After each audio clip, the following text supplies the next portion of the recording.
இந்தியாவில் உருவான உலகமொழி எம் செம்மொழியாம் தமிழ்மொழி. செங்கோல் ஈன்ற மொழி, சங்கம் வளர்த்த மொழி, சங்கென முழங்கும் மொழி, கொஞ்சம் இலக்கணமும் கெஞ்சும் இலக்கியமும் கொஞ்சி பேசும் இயல்பான மொழி. அன்னை மொழியை வணங்கி வெற்றிகள் ஒலிக்கும் இந்த பொன்னான நாளில், சாதனைகள் சங்கமிக்கும் இந்த விழாவில், திறமைகளுக்கு திசை காட்டி கனவுகளுக்கு வடிவம் கொடுத்த பிபி அகாடமியின் திறமை மிகுந்த மேனேஜிங் டைரக்டர் மதிப்பிற்குரிய தமிழ் சார் அவர்களுக்கு எங்களின் முதன்மையான வணக்கம்.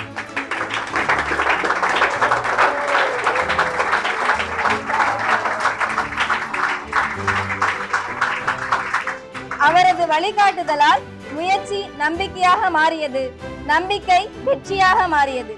அந்த வெற்றியை இன்று வின்னர்ஸ் மீட்டிங்காக கொண்டாடும் இந்த மேடையில் வழிகாட்டிய பிபி அகாடமியின் அனைத்து ஆசிரியர்கள், வெற்றியாளர்கள், பெற்றோர்கள் அனைவருக்கும் மகிழ்ச்சியும் பெருமையும் கலந்த என் அன்பான வணக்கம்.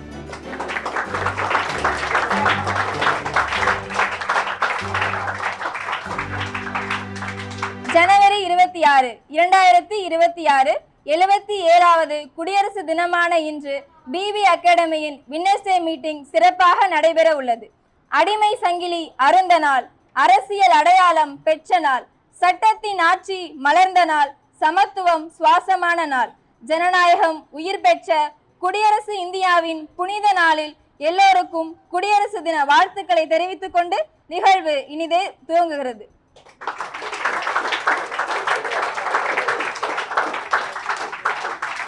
நிகழ்வின் தொடக்கமாக வரவேற்புரை. ஒரு மனிதன் கனவு காணுமிடம், ஒரு தலைமுறை உயர்ந்திடும் பாதை. அந்த பாதையாகிய பிபி அகாடமியை உருவாக்கி அதற்கு அடையாளமாகவும் மாணவர்களின் வெற்றிக்கு ஆதாரமாகவும் விளங்கும் பிபி அகாடமியின் மேனேஜிங் டைரக்டர் மதிப்பிற்குரிய தமிழ் சார் அவர்களை மரியாதையும் பெருமையும் கலந்து வருக வருக என வரவேற்கிறோம்.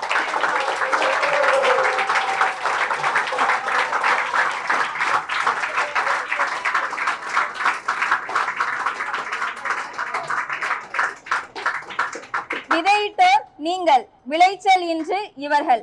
அந்த உழைப்புக்கே எங்கள் மரியாதை. மாணவர்களின் முயற்சிக்கு முயற்சியாய் நின்று அறிவை அர்ப்பணித்த பிபி அகாடமியின் மதிப்பிற்குரிய ஆசிரியர்கள் மற்றும் பணியாளர்கள் அனைவரையும் வருக வருக என வரவேற்கிறோம்.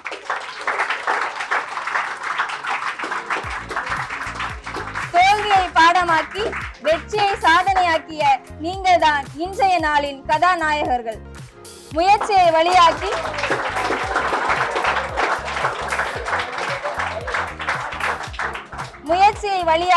வெற்றியை வாழ்வாக்கிய எங்கள் அன்பான வெற்றியாளர்கள் அனைவரையும் பெருமையோடும் உற்சாகத்தோடும் வருக வருக என வரவேற்கிறோம்.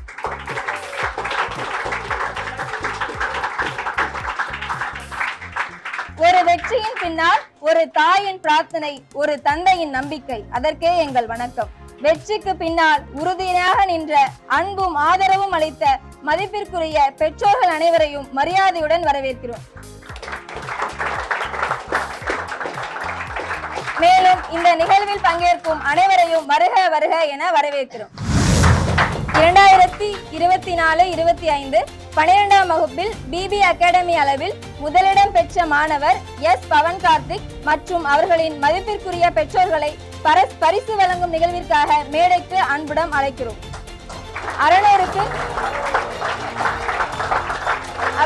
600க்கு 575 மதிப்பெண்கள் மற்றும் கணினி அறிவியல் பாடப்பிரிவில் 100க்கு 100 மதிப்பெண்கள் பெற்று பெருமைப்படுத்திய மாணவருக்கு மனமார்ந்த வாழ்த்துக்கள்.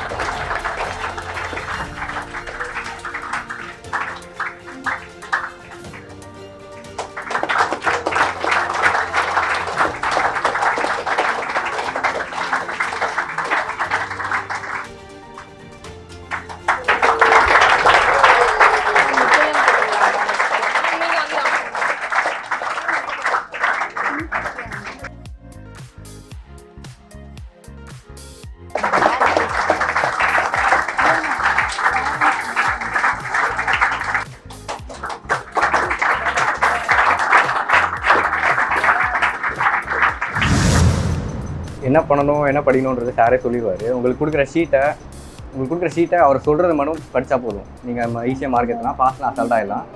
டெஸ்ட்டு என்ன டெஸ்ட் வந்து சும்மா வந்து அட்டன் பண்ணாலே போதும், தெரியலனாலும் பரவாயில்ல, சும்மா வந்து அட்டன் பண்ணுங்கள். அதே மாதிரி பாஸ் பண்ணுறதுலாம் அவ்வளோ பெரிய விஷயமே இல்லை. சும்மா அவங்க கொடுக்குற ஷீட்டை வந்து நிறைய நானே ஸ்கிப் பண்ணிடுவேன். ஒரு 5 கொஸ்டின்னா அதில் 2 படிக்கிறது, 3 விட்டுறது. அந்த மாதிரி உங்களுக்கு எது தெரியுமோ அதை ஒழுங்காக படிச்சுட்டு எக்ஸ்ட்ரா படிக்கிறத உங்களுக்கு எது ரொம்ப இம்பார்ட்டன்ட் தோணுதோ அதை மட்டும் படிச்சுட்டு, ரொம்ப எல்லாத்தையும் படிக்கணும்னு சொல்லிட்டு ஒரு அரைகுறையாக படிச்சுட்டு இல்லை தெரிஞ்சதே எழுதுங்க. அகாடமியில் கிளாஸில் அவங்க என்ன சொல்கிறாங்களோ அதை நீங்கள் அதை ஃபாலோ பண்ணாலே போதும். எக்ஸ்ட்ரா நீங்கள் வந்து பண்ணணும் அவசியம் இல்லை. அவங்க என்னெல்லாம் டீச் பண்ணுறாங்க, என்னென்ன எக்ஸாம்ஸ் சொல்கிறாங்க, அதை நீங்கள் ரெகுலராக ஃபாலோ பண்ணாலே போதும். ஸ்கிப் பண்ணாதீங்க, இந்த எக்ஸாம்ஸை ஸ்கிப் பண்ணாதீங்க. இது மாதிரி அவங்க சொல்கிறது அந்த டிசிப்ளினை ஃபாலோ பண்ணலாம். 11th வாங்கியிருக்காரு, 10th வாங்கியிருக்காரு.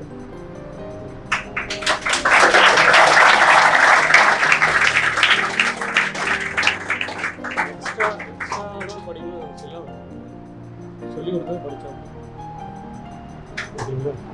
இதே நீங்கள் அவங்க என்ன உங்களுக்கு டீச் பண்ணுறாங்க, என்ன கைட் பண்ணுறாங்க, என்ன எக்ஸாம்ஸ் வைக்கிறாங்க, அதெல்லாம் ஸ்கிப் பண்ணாமல் சொன்ன மாதிரி உங்களுக்கு தெரிஞ்சதை நீங்கள்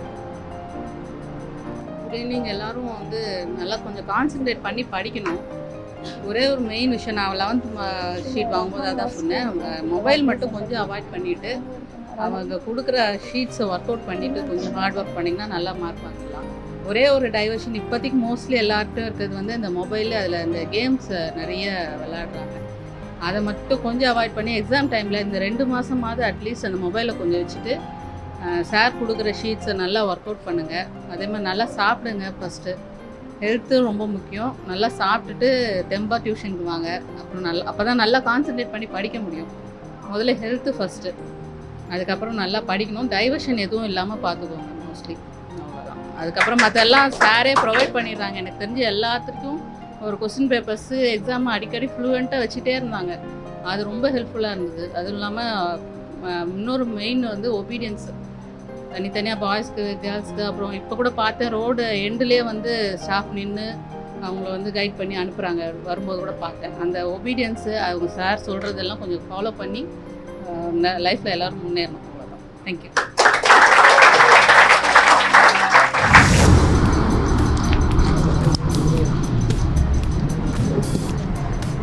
இரண்டாயிரத்தி 23-24 அகாடமிக் இயரில் சிறந்த மதிப்பெண் பெற்ற மாணவர் நிதிஷ் சாய் சுதர்ஷன் அவர்களுக்கு பரிசு வழங்கப்படுகிறது.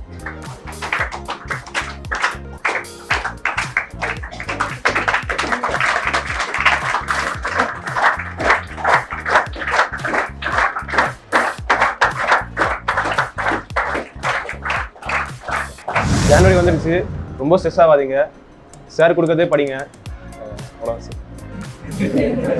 2024-25 அகாடமிக் இயரில் 10ஆம் வகுப்பு பொதுத் தேர்வில் 400க்கு மேல் மதிப்பெண் பெற்று பெருமைப்படுத்திய மாணவர்களை பெருமிதப்படுத்தும் நேரம் இது. எம் ரஹான்.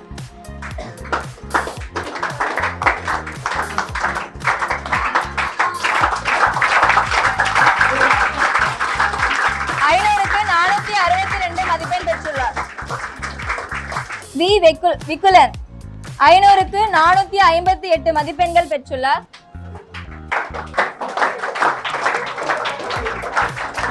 மேலும் சமூக அறிவியல் பாடப்பிரிவில் 100க்கு 100 மதிப்பெண் பெற்றுள்ளார்.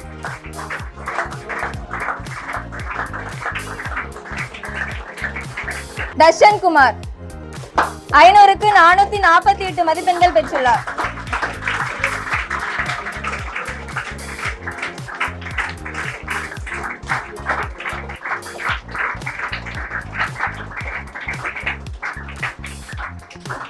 சி வி கவின் சாண்ட்ரோன் 500க்கு 427 மதிப்பெண்கள் பெற்றுள்ளார்.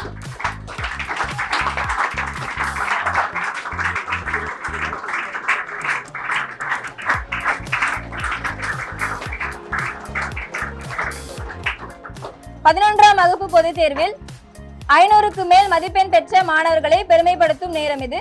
கே கார்த்திகேயன் 600க்கு 534 மதிப்பெண் பெற்றுள்ளார்.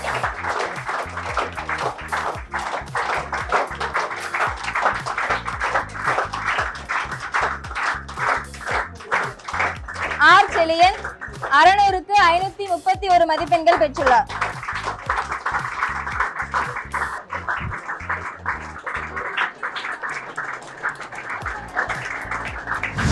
என் பேர் வந்து பி விகுலன். ஃபஸ்ட்டு வந்து இந்த சென்டம் பார்க்கும்போது ஒரு மாதிரி நான் புதுசாக இருந்தது.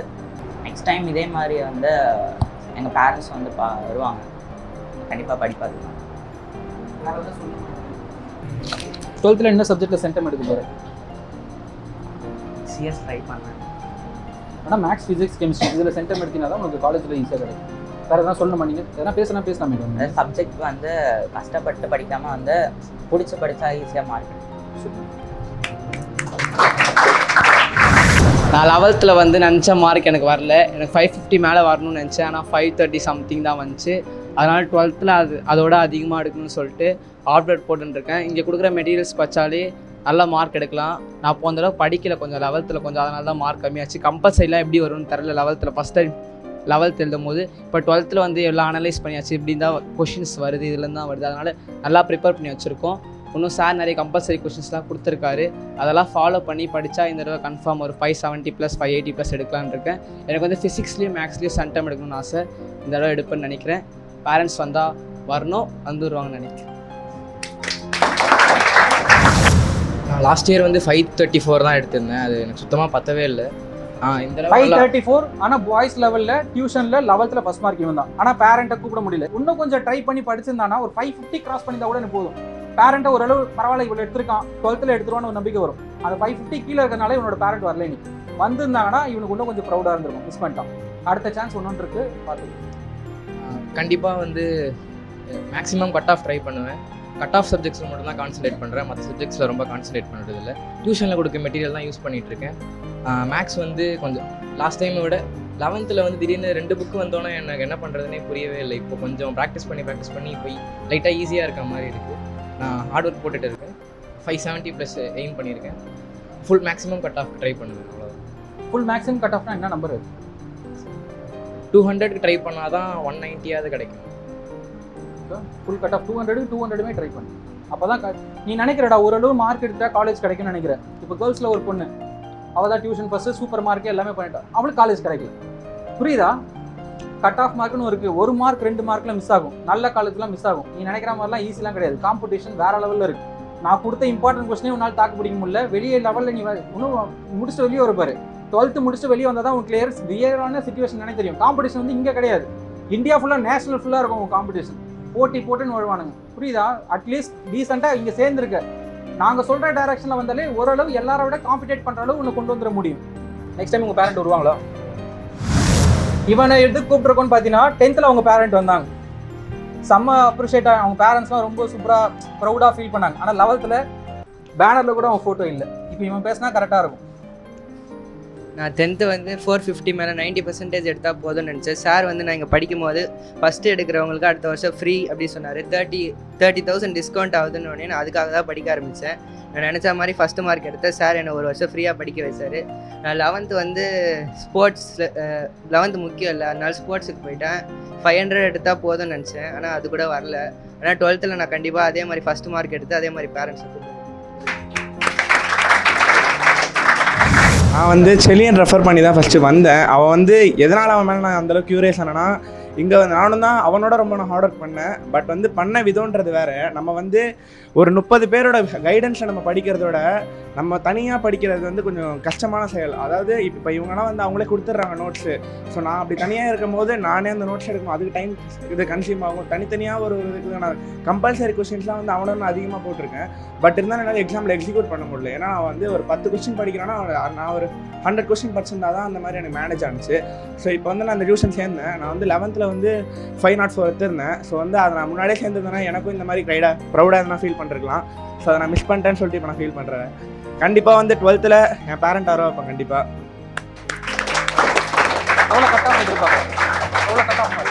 நான் வந்து மேக்ஸிமம் கட் ஆஃப் தான் ட்ரை பண்ணுறேன்.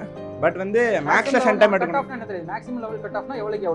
மேக்ஸிமம் வந்து 200 கிடைக்கும். இப்போ இருக்கிற காம்படிஷனுக்கு வந்து 200க்கு 200 எடுக்கணும். ஸோ அப்படி இல்லைனாலும் 195க்கு மேலே எடுத்தால் தான் வந்து கொஞ்சம் பெரிய காலேஜ் கிடைக்குன்ற இதில் இருக்கும்.